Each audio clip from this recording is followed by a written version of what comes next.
things that used to be like instant foods. Got to be really careful about that, because if you take a look at the packaging, and I'm telling you, there's one thing your viewers can get from me about things to watch out for. I think you gotta have a dream. The School of Greatness. Really? Yeah. Please welcome Lewis Howes. You share a lot of science behind how we can beat cancer and other diseases by changing our diet, but it doesn't seem possible for most of the population to even think about that. So how is this possible? Yeah, well, first of all, thanks for having me on. I love talking about the making the impossible possible. And usually, first of all, you just have to kind of think through what your goals are. And so I'll explain sort of what my goals were when I got into this whole thing. So I'm a medical doctor. I'm trained as an internal medicine doc. And that means that I take care of men and women, young and old, healthy and sick. And one of the things that I trained myself more or less to do is a little bit different than how most medical doctors think, which is, we're trained to diagnose disease, chase it with drugs, and keep chasing it with drugs, right? Mm-hmm. So my view has always been, we start healthy, every now and then we get sick, but the real question is, how can we actually get back to health, and how do we prevent getting sick in the first place? So a little bit of a different orientation, and my goal has always been to keep health, protect health, or to get you back to health. I'm also a researcher. As a medical doctor, you're not, what I've been told is you're not taught about nutrition and actually teaching how to eat properly to reverse disease, or to prevent disease, I should say. So how come you seem to be one of the few that have gone outside of the box to say, hey, listen, we're not going to just pump everyone with drugs and put a Band-Aid on something. We're going to get to the root cause. Yeah, well, so here's a little bit of the kind of the under the skirt truth about this. Medical schools teach medical students that usually get less than 1 month worth of nutrition education in their entire 4 years. And then it never gets revisited throughout your entire career. And in fact, nutrition, when I went to medical school, was kind of dismissed as something that dietitians actually did. And when I trained in the hospital, now I trained at Massachusetts General Hospital. It's one of the Harvard teaching hospitals. Okay. So I could run a COVID unit. I could run an emergency room, not a problem. But what I realized after many years of taking care of patients is that when my patients would ask me, hey, doc, what should I do for myself? I realized I was never taught that answer. So I thought that was wrong. Now, my background as a researcher actually comes into play in terms of how I got into this whole field, because I'm what you call a vascular biologist. So that really means that I study the science of blood vessels.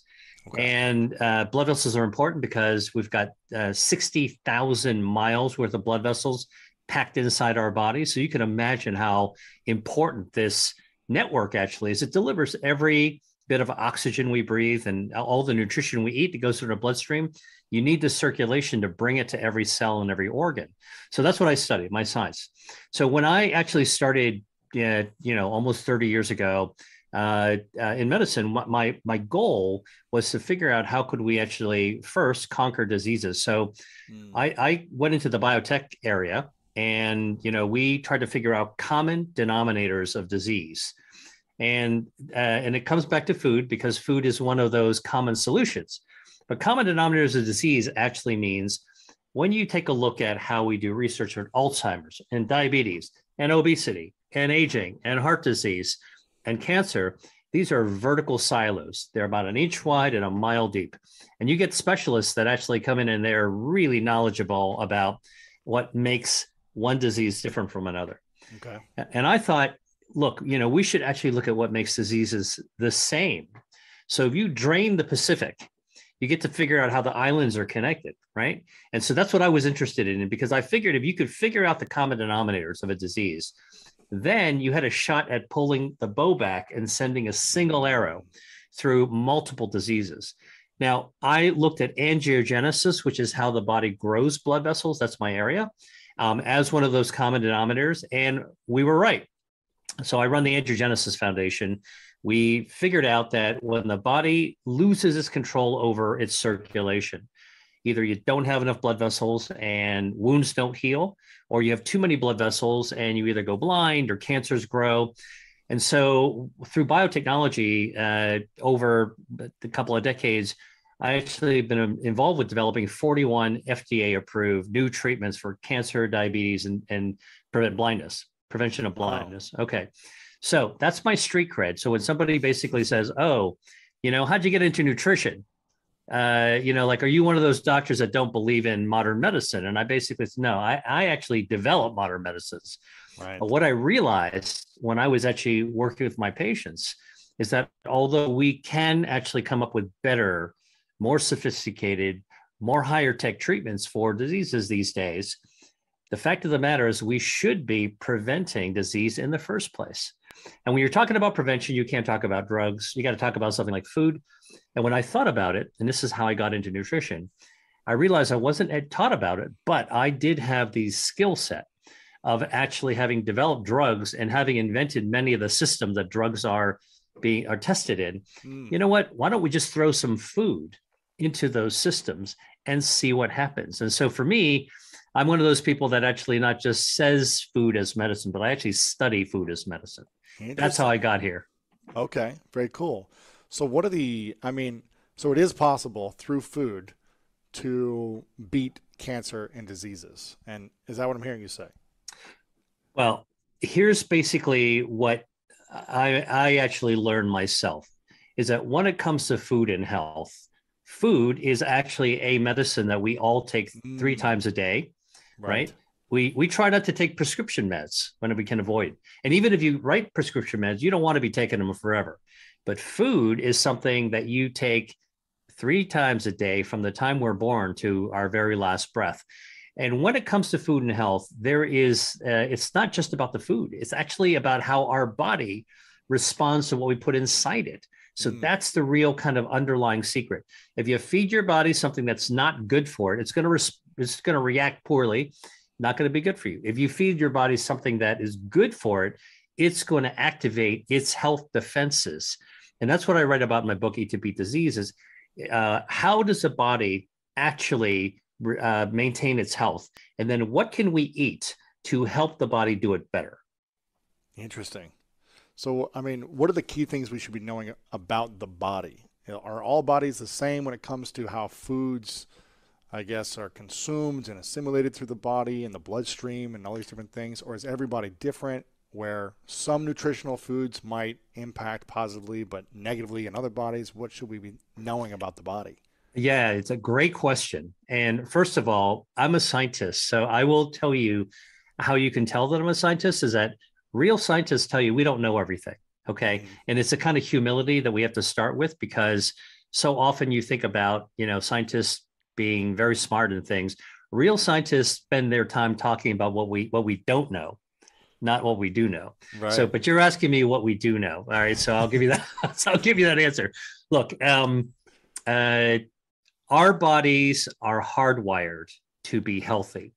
So when we're growing in our mom's womb, our body, as we're forming our bones and our heart and our organs and our limbs inside the form of the human that's being created, are these health defenses. So you think about the body like a fortress. We all seen a medieval fortress, a castle, right? And basically, like, it's a happy community that lives inside there. You got a king, you got a queen, you got a princess, you got everything else going inside there. But that fortress has got to protect itself. So it's designed to repel enemies. It's got a moat. It's got a drawbridge. It's got the little slits you fire arrows out of. It's got sloping walls so enemies can't crawl up. It's got traps. And by the way, like in a medieval fort, the thing that I never realized, having been to quite a few castles, is that when you go into the entrance, there is a hole right above you, and it's called a murder hole. And it's basically if people breach the drawbridge, they would just drop rocks, boulders down through that hole. All right. So the body is designed better than a medieval castle. Oh. We've got our own defense systems, and there's 5 of them that I know about, and I helped to kind of put together this picture, partly because I studied the biotechnology. How do you actually treat diseases using these systems? And when you forget about the disease part and you think about the health part, these are the systems, these 5 systems that maintain our health. So I'll tell you what they are. Okay. First health defense system is called angiogenesis. That's what I study. Blood vessels, a 60,000 mile channel that delivers oxygen and nutrients everywhere. Got to have enough of them, or our body is in trouble. So Second, it's called angiogenesis. This is the channel of blood vessels, or this is how the body grows blood vessels. Okay. It is a whole system of growth. Okay. When we have just the right amount of blood vessels, our body is healthy. Now, when you're going to go to work out, all right, you're going to pump some iron. Yeah. Your muscles got to grow. Now you need a few more blood vessels. All right. If you skin your knee and fall off a bike, got to heal that wound. Underneath that scab, you got new blood vessels growing to heal. Now, the body never lets too many blood vessels to grow or causes problems. For example, cancers are forming in all of our bodies because we're filled with these dividing cells, and some of them make mistakes.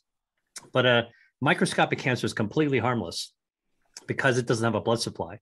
And so our body prevents cancers from growing naturally by controlling the angiogenesis. So we just got enough for our good cells, not enough for the bad cells. So that's one of our health defenses. And there are treatments, including ones that I helped to develop, that can cut off the blood supply to cancer by cutting off it, by starving it. So that's called anti-angiogenic therapy. And the same approach has been used to prevent blindness. All right. So you don't have blood vessels leaking in the eye. However, turns out that sometimes your body needs a little help. So now you can actually use foods to actually amp up your body's angiogenesis defenses. So that's just one of the defenses. Okay. That's the first one. What's the second one? All right. Second one is our stem cells, right? So when we were kids, Louis, like our grade school teachers told us salamanders can regenerate, starfish can regenerate, but people can't regenerate, right? Wrong. You lose your hand, it's not going to grow back. Well, it turns out that people do regenerate. We can't regenerate that quickly, but we regenerate from the inside out. Like a lizard can regenerate like a limb or a tail, but we regenerate our organs continuously. Our lung regenerates, our liver regenerates. Okay. The lining of our mouth regenerates. If you've ever eaten a chip, all right, and scratched the inside of your mouth and it hurts, next day, all fixed, right? Because of regeneration. All right. Now, here's the thing. Turns out that the way we naturally regenerate is through stem cells, not the kind you go to a strip mall to have injected into your knee, but this is the kind that we're born with. Okay. Because, like when you and I were like sperm and egg meeting in our mom's womb and dividing, that's what we were. These are stem cells. We were all formed from these primitive cells that could be anything. It could be an eye, it could be a nose, it could be a heart. And they formed our whole body. And there's always some overage. Okay. And so you have more than you need to form into a person. And when we're born, about 750 million stem cells are left over, and they are packed up in a suitcase and stuffed into our bone marrow. All right. And so when we're born, even a little baby, inside their bone marrow, in this hollow of their bones, are 750 million stem cells, and they are stored there like like bullets in a bandolier, waiting for when they're needed, so that when we grow up and we need to be regenerated, you have too much to drink. Now your liver needs to be regenerated. You cut yourself. Now you need to actually heal that wound. These stem cells come flying out of our bone marrow like bees out of a hive. Wow. To regenerate us, renew us from the inside out. And there are biotech efforts that I've been a part of to try to grow new heart, grow new brain, regenerate nerves. Not ready for prime time yet, but it turns out that foods can coax these stem cells out of our bone marrow so we regenerate faster. Huh. Which foods? Well, this is the second one, but I'm curious which foods can help us. There are a number of them. I'll give you one right from the get-go, is dark chocolate. Oh, you're speaking my language now. Okay. So dark chocolate. Can you eat too much dark chocolate? That's the question. I have never seen anything about an overdose of cacao, but I will tell you that cacao has been shown to actually double the number of stem cells flowing in your bloodstream just by having 2 cups of hot chocolate made with 80% high flavanol chocolate, dark chocolate. Come on. Yeah, that's been done in people 60-year-olds with heart disease. So wait, what happens when you drink or you eat this dark chocolate? Okay. What happens? Yeah, the polyphenols in this dark chocolate that we know what they are. They're called proanthocyanidins. So I'm a scientist, so my job is to actually know what the inside chemicals actually are. Yes. These are natural chemicals. All right. Most people don't need to know that, but you drink it and it tastes good. That's all you need to know. But I'll tell you, these natural chemicals found in cacao actually trigger a reaction in your body so that they call out the stem cells. So it is literally like bees flying out of a hive, can double the number of stem cells. And what's the practical impact? Well, there was a study done at UCSF in San Francisco that looked at 60-year-old men with heart disease. So these are people whose blood vessels were already not doing so well, and their blood flow wasn't going so well either, and their blood vessels were kind of sick. That's kind of the definition of heart disease. Mm-hmm. By having the stem cells coming out, they were able to actually double the resiliency, the function of their blood vessels. So they got better rebound, they're better agility. Their blood vessels are in better shape because their stem cells are regenerating their circulation. Wow. So this is human studies, right? Like most of the time you hear about scientists talking about rats or mice or cells. I'm talking about human studies. And that's kind of where we are with food as medicine. It's not the kind of like the guesswork. Like we can do serious research to get down to exactly what's actually happening at the human level. So that's the second health defense systems. Okay. Third one? Third one is our gut microbiome. Now, people have been talking about gut health and microbiome. It's almost like a buzzword these days. And people are saying, well, we can actually scoop your poop and we can actually measure your microbiome and we can tell you what you need to eat and what you don't need to eat. Again, I'm a scientist, so I will tell you that there are 39 trillion bacteria in the typical body. That's more stars than in a night sky. All right. Wow. So we barely understand the gut bacteria, but what we do know is that this gut bacteria actually controls our metabolism, communicates with our brain, actually can help us heal from the inside out. And very importantly, our gut bacteria basically lives, if you think of your gut like a garden hose, it's a tube, and you were to cut a garden hose in half and you look inside it, there's a lining, okay? The bacteria is inside the hose, but inside the wall of the garden hose, that's where your immune system, 70% of our immune system lives inside our gut. So our gut bacteria. 70%. So if you're feeding your gut a lot of bad foods, it's probably you're poisoning your immune system. You're preventing your gut bacteria. Now, I'll tell you what's interesting about the gut bacteria. Your gut bacteria talks to the immune system right through the walls of your gut. Immune system's in there, 70%, right? Like a jelly roll, like the jelly in a jelly roll, and the gut bacteria is inside. So think about like a college student in a freshman dorm. They are talking to their roommate by pounding on the wall, right? What do you want? What kind of pizza do you want?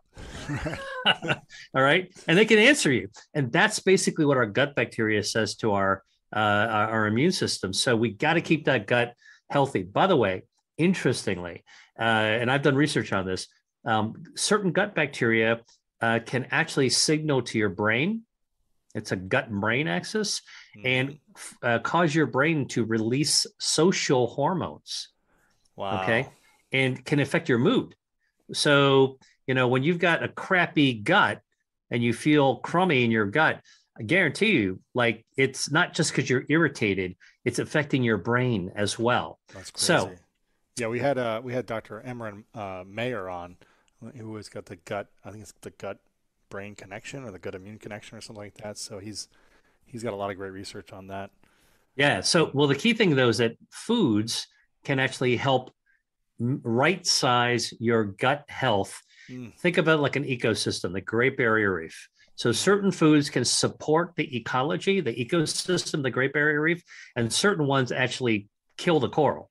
All right. And so it continuously want to keep it in good shape all the way through our lives. And by the way, even conditions like autism, Alzheimer's, and schizophrenia are all now seemingly connected to our gut bacteria. Really?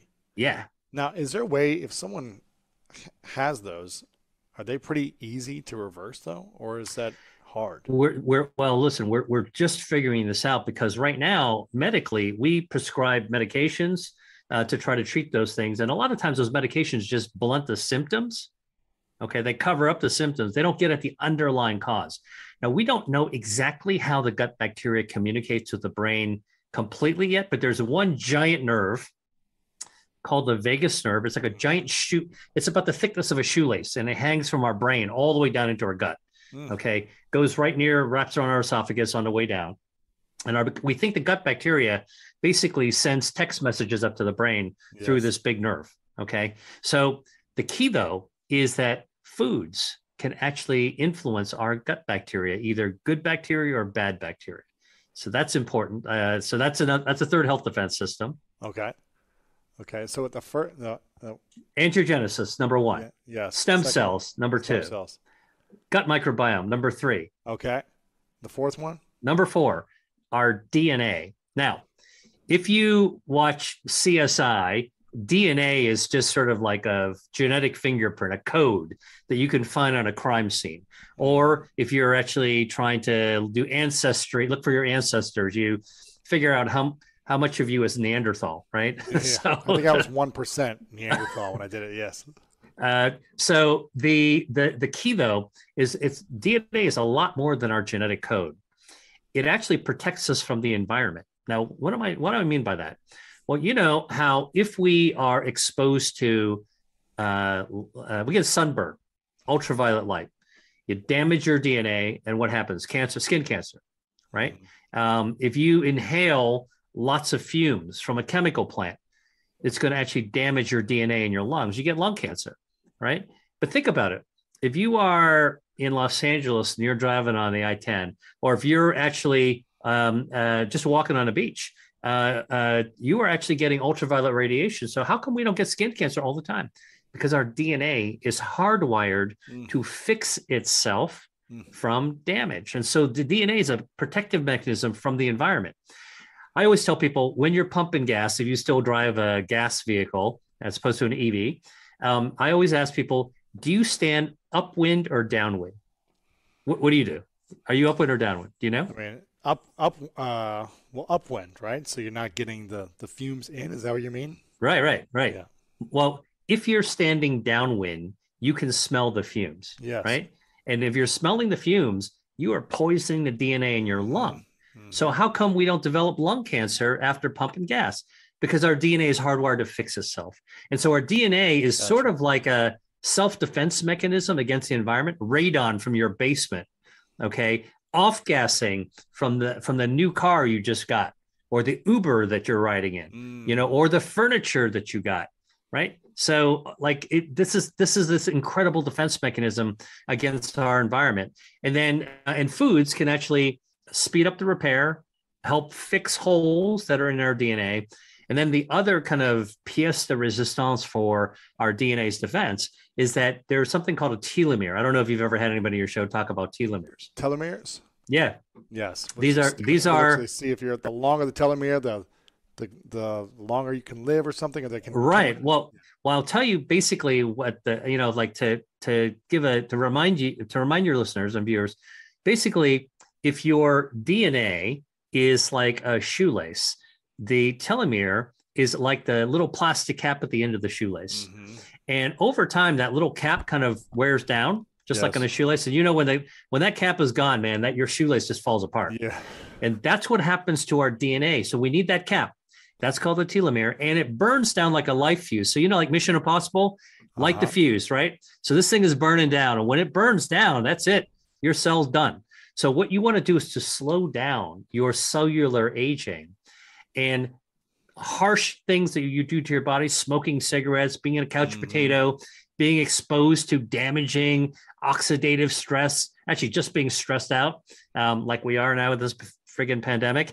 Those things all shorten our telomeres. They burn the fuse faster. Stress. But foods can slow it down, and some foods can reverse it and lengthen the telomere, which is Wow. really cool from an aging perspective, right? What are those top 3 foods that help lengthen the telomeres?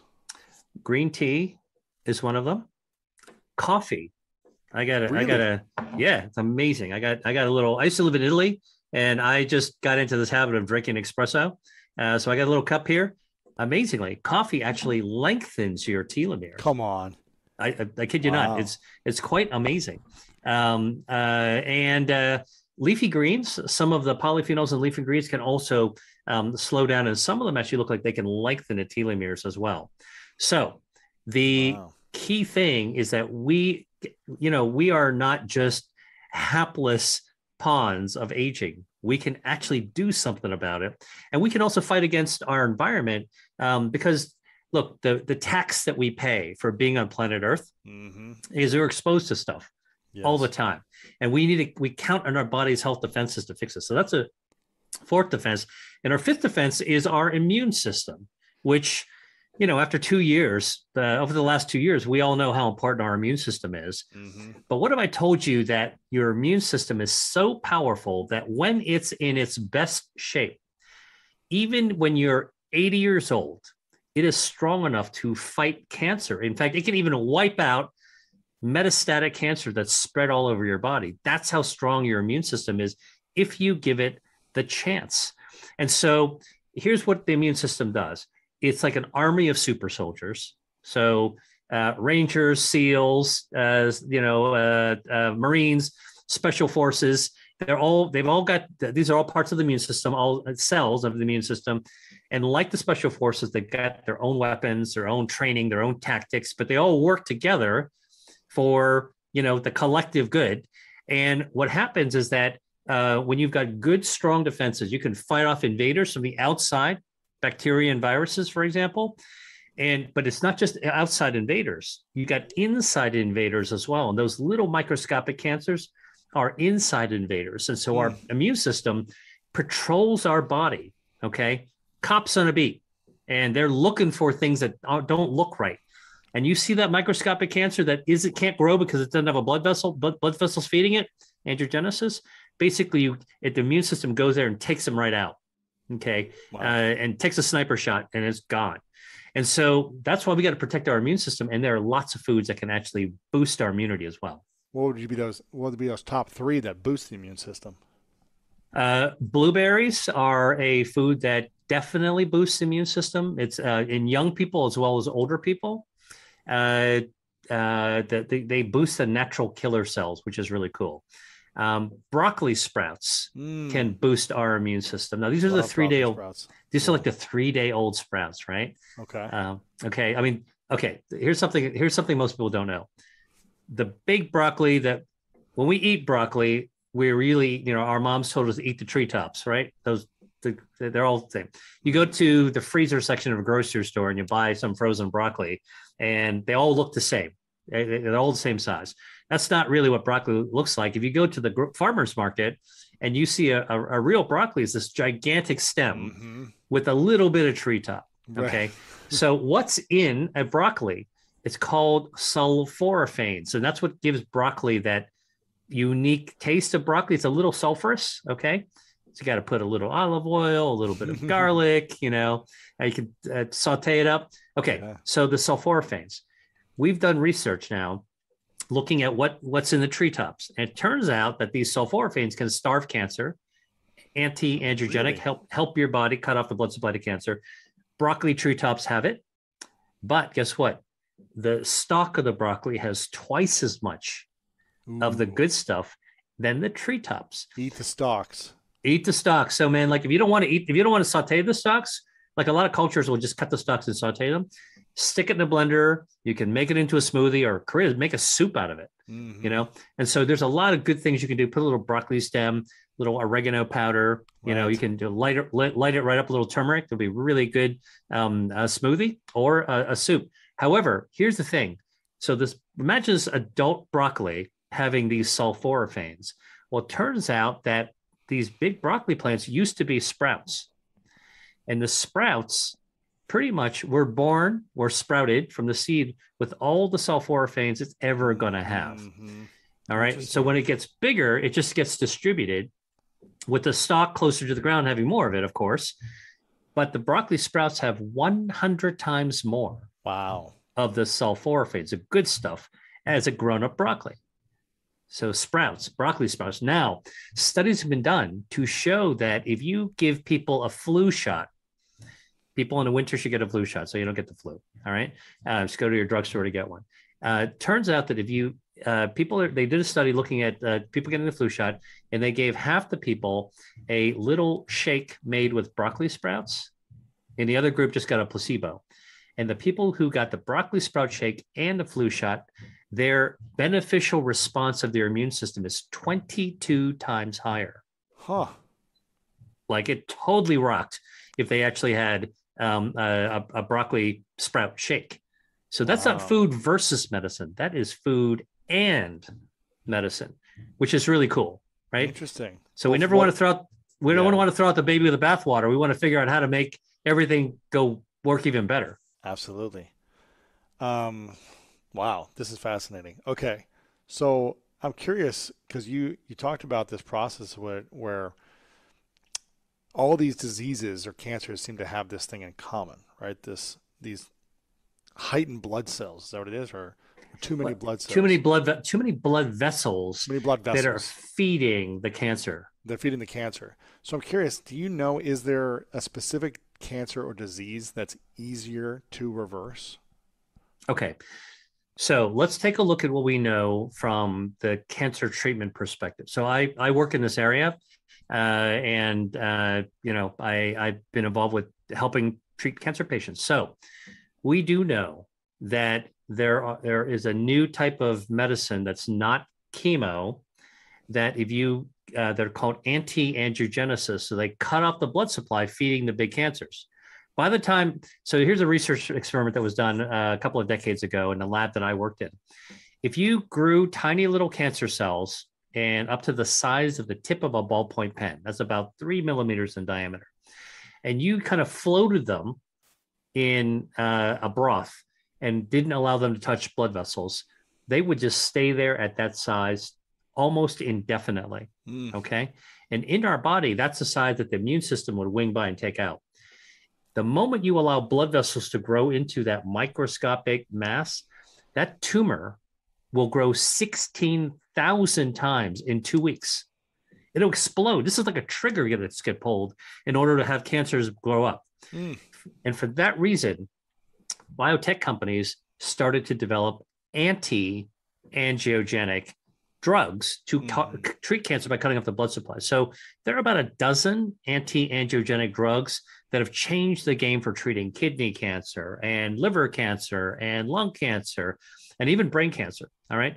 So we know that we can actually do this with drugs. The question is, can we do it with food?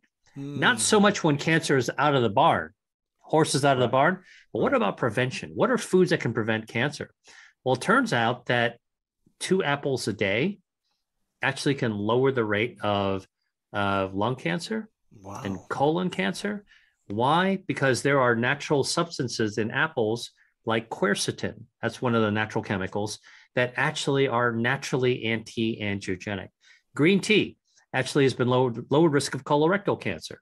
Okay. Particularly in women. And what's in a cup of green tea are these polyphenols, e.g. CG. And when you drink it, it gets in your bloodstream. Why? Because the blood vessels are carrying it. And now your blood vessels loaded with this cancer-starving stuff. These little tumors don't have a chance. Wow. Yeah. Okay. Is it the same as eating 2 apples a day and eating these specific foods as it would be just putting all those ingredients in a supplement and taking the supplement? Would that work just as well?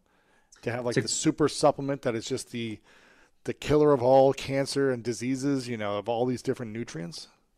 Well, look, I'm a researcher, and I've been involved with drug development. And so if it were that easy, it would have been done a while ago. Right. But I can tell you that what I tell people is that the whole food is always going to be a little bit better for the following reason. Number one, for a supplement, you reduce it to a couple of different elements, that you try to pack into a capsule. The whole food, man, it's got hundreds, if not thousands of natural goodies and chemicals, including like an apple's got the skin, it's got ursolic acid, it's got fiber, which feeds your gut microbiome, it's got quercetin, which cuts out the blood supply. So you're getting all that in there, compared to just one thing you try to pack into a little capsule. That said, supplements are useful, and I'm involved with designing and developing supplements as well. What we want to do, supplements, the term means topping off, right? So you're supplementing, you're not replacing. Right. And this is what, like what you were just asking, Lewis, is so important. Like, can we just not bother eating and just have a supplement?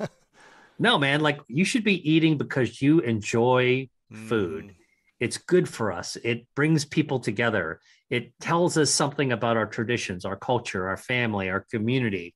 Everybody's from someplace. Everybody's got something that they love to eat. And of that list, there's some good stuff in it. And so we should really lean forward. So that's the other thing that's a little bit different from me, that compared to a lot of other doctors that tell people what not to eat. I try to tell people what you should add to your life, not that what you should take away. Plenty of people can tell you what to take away. Right. I'm telling you what to add, and we should add foods that activate your health defenses, and supplements can be useful to top things off. Got it. I've been told many times that inflammation is also a big, I guess, warning sign for diseases and cancers. And the more inflammation, the more your body is less capable of defending itself, and its immune system is weaker, is what I've been told. What would you say are the best ways to reduce inflammation in the body quickly? Is it through food? Is it through medicine? Is it through fasting? Is it through, less, more sleep? Is it through a better environment? What would you say is the So, a lot of people, I think, when they hear about inflammation, they think about it as a bad guy. And what I want to tell you is that inflammation is normal, and it's just part of our immune system. So when you actually have a bacteria or a virus invading your body, let's say you get a cold, your immune system sets up a little bit of inflammation in your nose, okay, which is why we have a stuffy nose, a runny nose, and then it tackles the invader right then and there, and then hopefully that's all that matters. And by the way, another sure sign of inflammation is if you cut yourself in the kitchen, and you see that little cut will pretty quickly swell up, turn red and swell up. Inflammation, that's your immune system trying to tackle all the bacteria that might be trying to get into your skin. Inflammation is good, but it goes up to protect you, and then it comes right down. I call it like the volume switch in a car radio. Like You get in a car, you want to hear some tunes, you got to turn it on. But what the problem with inflammation is when it doesn't go back down, it keeps on going more. It's chronic, and it keeps on going up. And that's like getting in your car and having a passenger, turn up that volume and keep cranking that volume. And you're like, hey man, turn that thing down, right? Doesn't go down, and you just can't go on. Right. And that's what happens inside your body. So what are some of the different ways to actually deal with that? Well, the first thing to do is think about lifestyle, because we can actually give anti-inflammatories. I could tell you to go out to take some Motrin, Tylenol, whatever. That'll take down your inflammation. But actually, there are ways of actually doing it. If you actually just, if you stopped and just calmed yourself and did some breaths and start to meditate, your body's inflammation will start to calm down. Okay. If you actually got a good night's sleep, your body will the inflammation will start to calm down. It's kind of like, everything is going crazy. Just let the thing settle a little bit. So that's your inflammation settling down. Now, there are foods that have a lot of anti-inflammatory properties that can be very helpful. So for example, cranberries have a lot of anti-inflammatory polyphenols. Chocolate even also has anti-inflammatory properties. Vitamin C is pretty anti-inflammatory. Strawberries, guava, red bell peppers, all really good, really good. I think that the other thing to think about is lots of fruits and vegetables, lots of fruits in particular, have anti-inflammatory properties. So the key about inflammation is that you don't want to get rid of it altogether. Okay. Like if you got pumped up on steroids, it would shut down your inflammation. You might get infected. because you don't have any inflammation. You want your body to get its set point. You want to get back to balance. So I think that, there's lifestyle, there's diet, foods you can choose, there's sleep. All these things can actually help to calm inflammation. It's not a single on and off switch. I'm curious, what would you say are the most harmful foods then? If you said here are 3 foods that we should be eliminating, what would be those most harmful foods that cause the spike in inflammation consistently and causes a lot of these other diseases and cancerous cells to occur? Right. Well, I'll tell you 3 foods that actually harm the body's health defenses, and including the immune system by ratcheting it up inflammation and then lowering the defensive properties, but also harm your DNA, also harm your microbiome, also blunt and stun your stem cells, and also wreck your body's ability to control its blood supply. So it's a lot worse than simply triggering inflammation. And by the way, that's the whole point, right? Like, we try to take the silver bullet approach to everything. Let's match this with match that. What I'm telling you is that the body is this system. Yes. So either you introduce something good to it, and you'll probably light up a lot of good systems. And if you put something bad to it, you'll probably trash a lot of it, right? Okay. So what are some 3 foods that actually we know can trash your body's health defenses? One is soda. So sugar sweetened beverages like soda. All right. So, the favorite ones. It's tough, right? Because I wish I could go back to my younger self and say, put down the 8 cans of Dr. Pepper a day, when you're like 8 years old. Man. Well, and I'm telling you, like, this is one thing that I always try to coach people on. If you really, really love sodas, okay, try to come off it, just by going down 1 can a day, because most people drink multiple cans. Go down 1 can a day and get to as low as you can, because the added sugar actually overloads your body, your body's ability to be able to handle the sugar. And then it makes you inflamed just by the nature of the sugar. Eventually, I cut out soda years ago. I mean, maybe I have it once in a couple months or something for like a treat, but it used to be almost an addiction probably for how much I drank it growing up as a kid. In the summers, you're just drinking it nonstop, like water. But then when I learned about nutrition more, when I was playing sports and realizing this is making me tired, it's not quenching my thirst.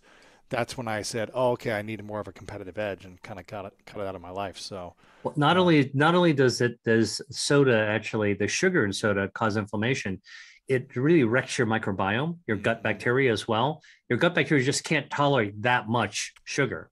Yeah. Okay, and then guess what? And then you say, well, wait a minute, that's why we have diet soda, right? Turns out that those artificial sweeteners in soda screw your microbiome, your gut bacteria, even more. Ooh, more than regular can of soda. More than a regular can of soda. Come on. So if it says 0 sugar and it's a soda or a pop, you're saying that could be more harmful than for your gut microbiome. Gotcha. Right? Because the 0 sugar is actually to prevent glucose spikes in your body. But in point of fact, it actually wrecks your gut microbiome. And remember what I told you, that gut microbiome communicates your brain, communicates your immune system, communicates your healing systems.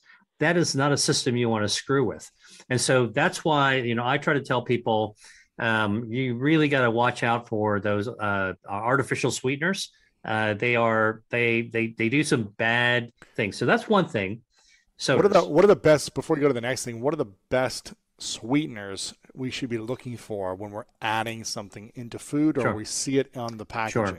Well, natural sugars in fruits and vegetables, people go, well, I don't want any sugar in them, but what about in a peach? There's nothing better than a summer peach to me. And that natural sugar is okay, because when you eat the peach, you're not just getting the sugar, you're also getting all these other bioactives and the fiber and everything else. Yeah. Hundreds of thousands of natural chemicals that are good for you from Mother Nature's kind of pharmacy with an F. Yes. Okay. So that's different than just, having sugar in a glass. Or corn syrup, right. High fructose corn syrup, not good for you. Maple syrup, a good way to sweeten. Okay. Honey is also a good way to sweeten as well. Monk fruit is actually a really, really sweet tasting gourd. That's a shell that is also a decent sweetener. Stevia, actually pretty powerful sweetener. I've been doing some research on it. I haven't been able to find anything wrong with it. But for people that are looking at stevia, be very careful.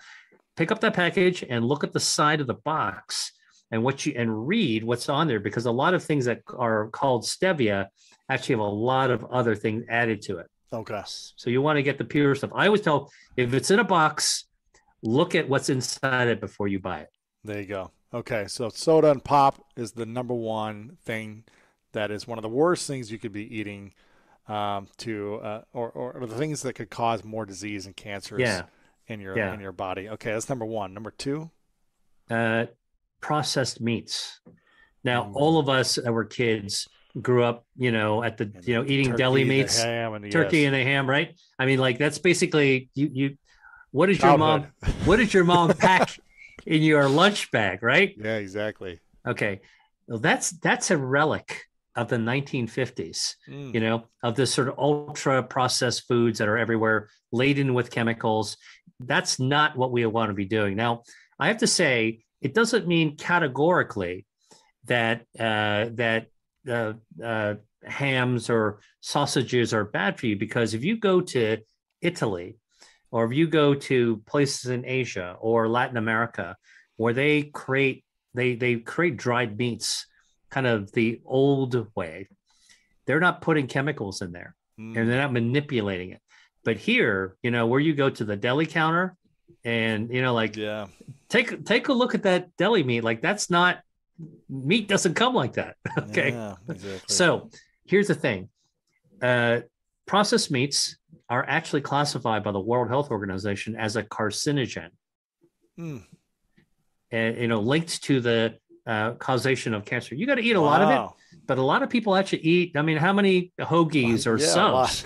Yeah, right. Wow. And I got to say, like when I was growing up as a kid, I loved those kind of like fancy kind of like the deli meats and stuff like that. Absolutely, totally not good for you. So. Wow. That's not good for you. It also damages the gut microbiome, and it can actually damage your DNA. So you want to kind of be cut down or cut out sodas and processed meats. And then the other thing is really a category, and I call these ultra processed foods. So things that are in a box or in a can that, like are instant this, or, scoop it out and eat it quick. I don't want to name any particular products. I don't want to call any products out, but I think we all know the stuff, a lot of stuff we grew up with and were advertised on television to kids, right. The frosted this, the pop that, the things that they're like the TV dinners, like things that used to be like instant foods. Got to be really careful about that, because if you take a look at the packaging, and I'm telling you, there's one thing your viewers can get from me about things to watch out for. Whatever you buy, pick it up, if it's in a box or in a can, and look on the side. Don't look just at the label. Look at the name of it. Look at the side and see if you recognize the ingredients. If you start, start losing track and you can't pronounce and you don't know what most of that stuff is, it's an ultra processed food that harms your DNA. That lowers your immunity, that screws up your gut microbiome, it impairs angiogenesis. It actually causes our cells to age faster. Those telomeres burn down faster. Oh, man, by those processed foods. Yeah, ultra processed foods, right? Okay, what's the difference between ultra and processed? Okay. So look, processing is technically any type of food you manipulate. Like if you pick a tomato and you cut it up and you make spaghetti sauce at home, that's processing. You're processing it. Okay. If you're taking flour and an egg and you're making homemade pasta, you're processing it. I'm talking about ultra processed. There's a term called extrusion. Have you heard of this? Yes. Okay. So basically you've got these die cut machines that like this goop gets thrown into, and like the big oil, like crazy oils get thrown in there. And then it just like pushes out like Play-Doh chunks of food that get cut and dried. That's what I'm talking about. Like that's the ultra processing. It takes, I guess maybe the definition, it takes food and transforms it into a form you don't recognize. Got it. Okay. You don't recognize that food. Yeah, you don't want that. I'm curious, no. Dr. Lee, what do you think has been the biggest aha for you in your decades of work through from medical school to your research to your practice to these things, what was the biggest aha when you learned this thing? It changed everything for you. You know, there have been so many instances of that. Like, as a scientist, I'm seeing new things literally on a weekly basis. Things are like, my jaw Really? drops virtually every, you know, like last week, Lewis, I read about a new discovery that we just discovered a new type of human cell in our heart last week. Wow. Like, you know, like that's like I hit my head like, oh my God, really? We a couple years ago we discovered a new brain cell called the rose hip neuron. Mm. Okay, and it seems to be linked to depression. So I'm always amazed. I mean, as a scientist, I'm amazed by the marvelousness of the body and how much we don't know about it, and still, so we have to respect it. Did you know, by the way, that we had it also? This is just this past year, 2021. There was a landmark discovery that changed everything we knew about our metabolism. Mm. What right? is that? Well, so everybody says that, you know, like when you're a teenager, you're growing tall. You got a and high you're metabolism. You're just high burning metab- calories. right? Okay, totally wrong. Metabolism's going down when you're a teen. Okay, and then people say when you're in your 20s or 30s, you know, and you're starting to gain weight and getting out of shape, and they're like, man, my metabolism is slowing down. And then some people basically say that you know, I was unlucky because I was born with a bad metabolism. Look at my sister or look at my cousin. She's rail thin. She's so lucky she's got a Right. fast metabolism, Right. right? All that has been upended completely. It turns out that all humans go through only 4 phases of metabolism in their whole Ooh. life. Tell me. Okay. I'm going to show you this because it's actually right here on my You desk. got a chart. You got a graph. You got a chart. No, I got a paper. This baby right here. It's in a journal Science. Okay.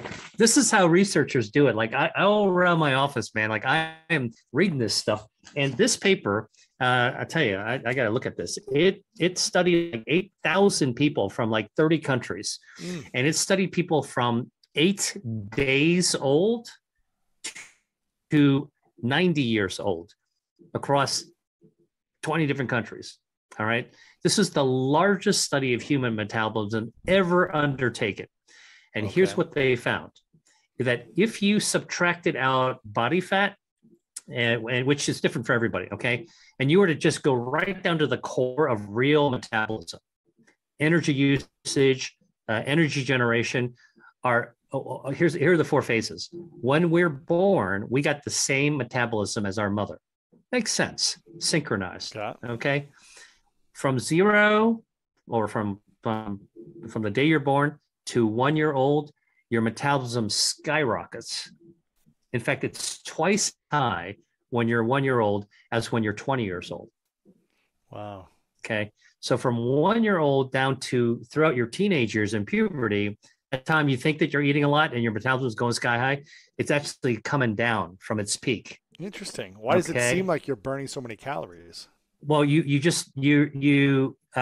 well, you're more active and you're growing. Yeah.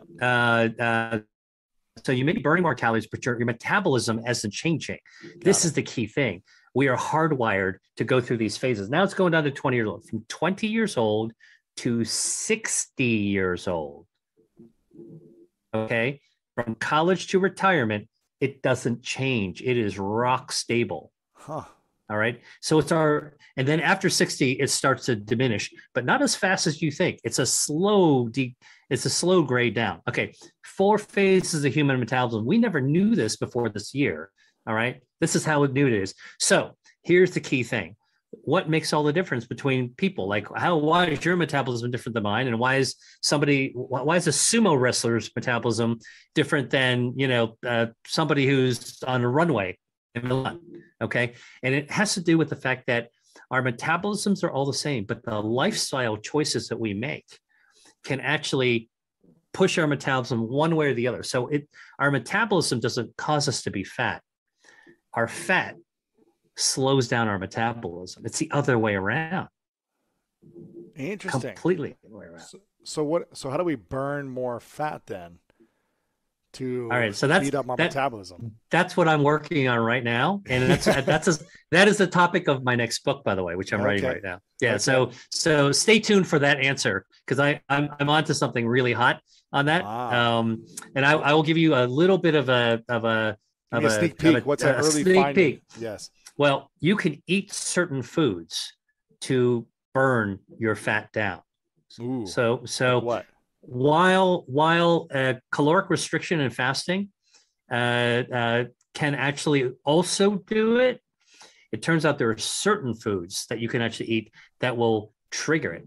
Ooh, You what want are to? those? Give me some of those. I don't want to give you a too much. I don't want to give yours a spoiler because I'll have you come. I'll have you invite me back on the show. And we'll Yeah, talk we'll have you about that back. when We'll my have next you back program. on for sure. We'll have you back Yeah. on for sure. You can give us the whole debrief. But what would you say are a couple of these foods at least that you think that are now researched and proven to be powerful fat burning tools? I'll give you one that's actually just a surprise. Is seafood actually? Seafood Yeah. helps burn Ro- fat. ro- Yep. Is it help burn fat or it starts to trigger and activate the fat Triggers. burning process? It triggers. So there are certain elements in food that are newly discovered in research. Like Wow. I just told you some new stuff that's coming out of the hot off the presses. But I can tell you, like this is what I do. The research that if I told you about research about biotech developments, it may not actually mean anything to you for 10 years, Mhm. maybe ever, never. Okay. But when there's research about food or about your health, a lot of times there's stuff that has immediacy. You can put it to use right away. So cancer starving foods, regenerative foods, gut health foods that can also help your brain, foods that slow down cellular aging, foods that lower inflammation and boost your immune system at the same time. That's what I'm talking about because the power of healing rests inside our body. And healthcare is not something that we need to rely on when we go to the doctor's office, right? Every year you go once. Healthcare is everything in between that we do for ourselves, and food is a medicine that we take. Absolutely. I've talked about this many times on my show before that I grew up in a specific religion.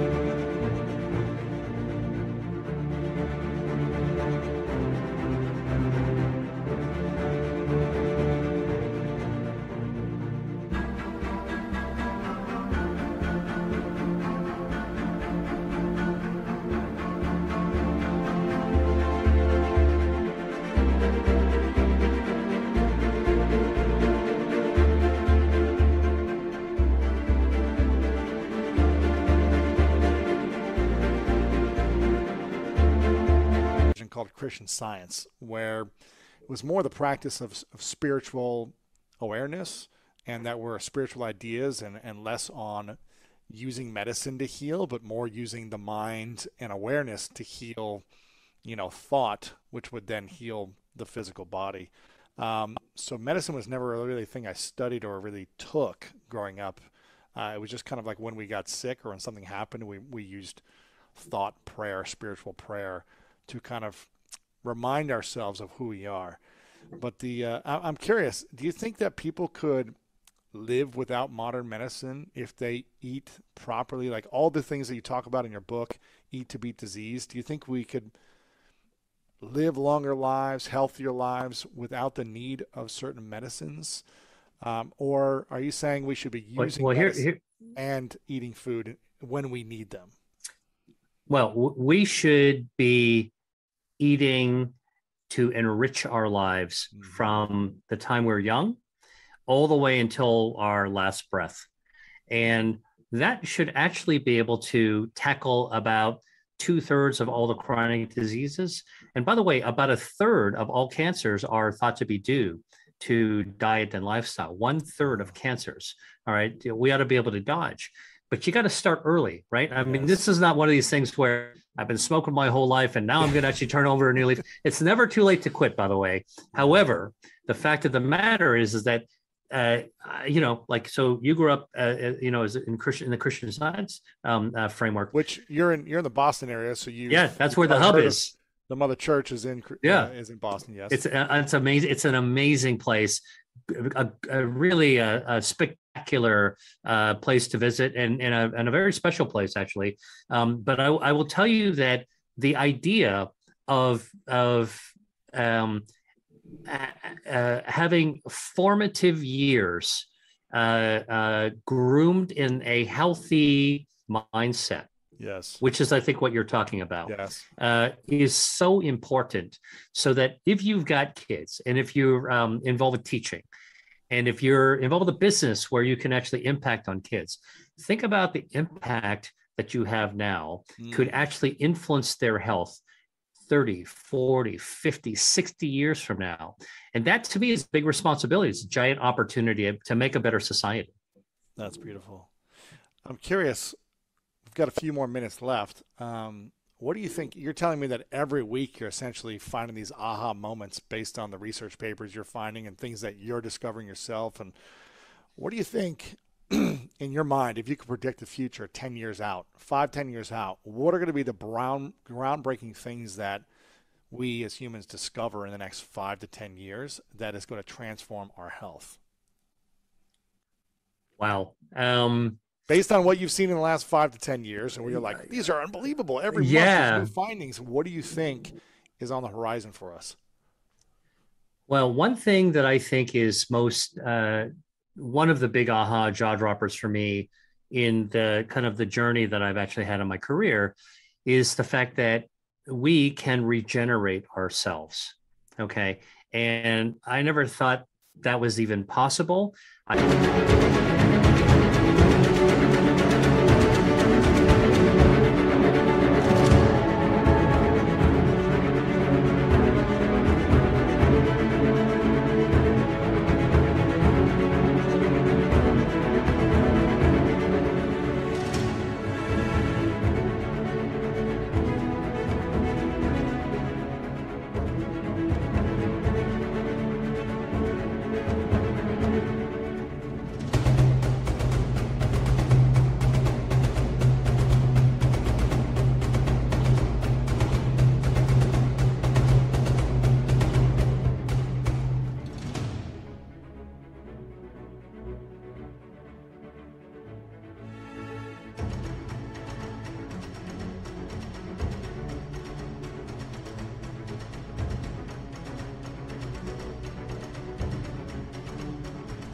Had been working in stem cell therapy and regenerative medicine. And, it's a real struggle. It's an uphill climb to really try to show that we can actually regenerate the heart or the brain or nerves. And yet the body does it every single day. And when I discovered that, you could regenerate tissue by barley, eating barley, which has beta-D-glucan, or with chocolate, as I mentioned to you, cacao polyphenols, or even olive oil. There's something called hydroxytyrosol. It's a natural chemical in extra virgin olive oil. It helps to kind of make that distinctive olive oily taste. That can actually help to protect your stem cell. Or if you are not a vegan, but you eat seafood and you're really adventurous, that black pasta squid ink that they have sometimes on menus. I happen to, I like to explore different kinds of food. Squid ink actually protects your stem cells. Wow. It's like a shield. Okay. And so the fact that we can actually eat to regenerate. So I'm very excited by this idea that we can eat foods, and we're still discovering what foods can help propel our body's regenerative capacity. I think that's going to actually be groundbreaking. And then something that I'm actually working on that is really, future forward, right? So you're asking like, what's going to be mind blowing in the future? Yes. All right. Well, look, I'm kind of like a pretty down to earth guy. Like I believe that we should be protecting our planet, doing everything we can to take care of, nurture this ball that we live on, and we should be doing better for our community. But I think from the time I was a kid, I appreciated and I was excited by this idea of space travel, which is now happening more often, right? All right. So here's something I think is going to happen over the next decade. As humans become extraterrestrial, we're going to be the first extraterrestrials we're ever going to meet is ourselves. And we get beyond near Earth orbit, our bodies are going to be bombarded by galactic radiation and have the effects of negative gravity changing our body. We got to find out what kinds of foods or supplements that we got to eat to protect ourselves. That's crazy. So I'm working on that. That's cool. So I've been meeting with astronauts. I've been talking to people in the space program, flight surgeons. And what I'm figuring is that if we can figure out what we're going to need in the future for that, we could probably bring that right down to Earth right now to actually do something good for us. So that's, so I'm excited by that. That's cool. That's really cool. I've got a couple final questions for you, but you've got a lot of this information and more in your book, Eat to Beat Disease, the new science of how your body can heal itself. And you've also got a masterclass that people can check out if they want to learn more about this and get these trainings from you over at drwilliamlee.com. You've got some great stuff over on your Instagram and Facebook and Twitter, Dr. William Lee as well over there. We'll have it all linked up. And then in the future, we'll have you back on about the next book about burning fat and the metabolism. That sounds like a really cool topic, which I'm sure people will love. This is a question I ask everyone at the end of our conversations. It's called the 3 truths question. So I'd like you to imagine a hypothetical scenario that it's your last day on Earth, Dr. Lee, and it's many, many years away. You get to live as long as you want to. Your telomeres, they continue to extend, so you live as long as you want to live, right? But for whatever reason, it's your last day. And you've accomplished every dream and goal that you can think of. But for whatever reason, you've also got to take all of your work with you to another place. All your books and your content and masterclasses and videos and TED Talks and this interview, it all goes away. But you get to leave behind 3 things you know to be true, 3 lessons that you've learned from your life that you would share with the world. And this is all we have to remember from your content and your information. What would you say would be those 3 truths for you? Well, that is a big, heavy question. I would say one of the truths is that we got to be good to the people around us. And at the end of the day, one of the things that I try to do is to make sure that I practice acts of kindness to the people around me. And I think that that's just an important thing that makes the world a better place. Yes. And makes me a better person. And because I remind myself of it, it keeps me on my toes, when there's all these stressors around. So that's one thing, is just sort of be kind to people around you. The second thing I think is that I would leave with people is believe in the impossible. The impossible actually contains the word possible inside it. Yeah. And so for me, part of what I've realized in my own life journey professionally is that, I've seen this as a doctor. You can take people who like nobody else thinks there's any hope for, and they're at the end of the line, and every doctor is given up. There's nothing else we can do for you. And if you believe something is possible, and you're informed, and you got the audacity to think that maybe we can do it. I'm just telling you, I've personally snatched victory from the jaws of defeat. Wow. In people who had no hope. By the way, including my own mother, who had metastatic cancer, and we got her on this immune therapy, and 3 treatments, 9 weeks later, all of the cancer melted away. Wow. Because we allowed her immune system to rear up and clean up the act. And she's alive today, 7 years later, zero cancer. Wow. Okay. That's, you got to believe. Yes. I mean, this is not just hope. It's informed hope. And you have to commit yourself to actually doing it. So and by the way, I've done that a number of times. So that's something that I think that I would leave people, you believe, just remember that you can convert the impossible into the possible. And then the third thing I think is that I believe as a truth is that science leads the way.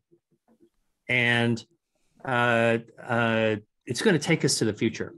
And if you're somebody who's hopeful and you're somebody who believes in a better place and a better existence in the future, follow the signs of science. And one of my mentors, a guy named Judah Folkman, used to end some of his lectures with this great quote from an American novelist named E.L. Doctorow. And he was describing his process of writing, right? So I'm an author, and I went through this whole process. And what Doctorow said was that the act of writing is like driving at night.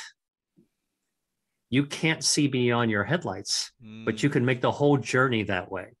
And that's what science is like, research is like. You got to follow the headlights of science just to kind of see where it's going to go. And you're always going to get to a different destination than where you started. So those would be my three truths. Those are beautiful. And your second one sounded like Christian Science was rubbing off on you. The mindset, the belief when there's no hope. Dr. Lee, I want to acknowledge you for a moment before I ask the final question for your continued trust and faith in directing your headlights in a certain way without seeing too far ahead of them, and being consistent with that for many decades, and finding these solutions to help us heal the body, help us heal the different causes of inflammation and disease and cancerous things with your research. So I really acknowledge you for your consistency on this. And I'm just grateful that you continue to put it out there in ways that we can consume it. A lot of this science and research seems overwhelming. You're holding up the research paper. I'm like, I don't know how to read this stuff, but your ability to translate that into tangible, bite-sized information for us to start taking those actions is really powerful. So I acknowledge you for all that you do to communicate this wisdom. And my final question is, what is your definition of greatness? Wow. You're like the college professor that gives all these extra credit questions. Right. Hopefully the good one, hopefully the one that you liked, Yeah, exactly. I guess, the definition of greatness, I think, is anything that's better than you thought. Because I think that there's so many different definitions, but we all come to the table with certain assumptions about almost everything and almost everyone. And to me, great is anything better than what you expect. And I think that allows us to be grateful, by the way, for what we got around us. And again, I think that we, no matter how accomplished, somebody might be, we always have to take a couple of steps back just to be humble, to recognize that it's a privilege to do what we do, no matter what you do.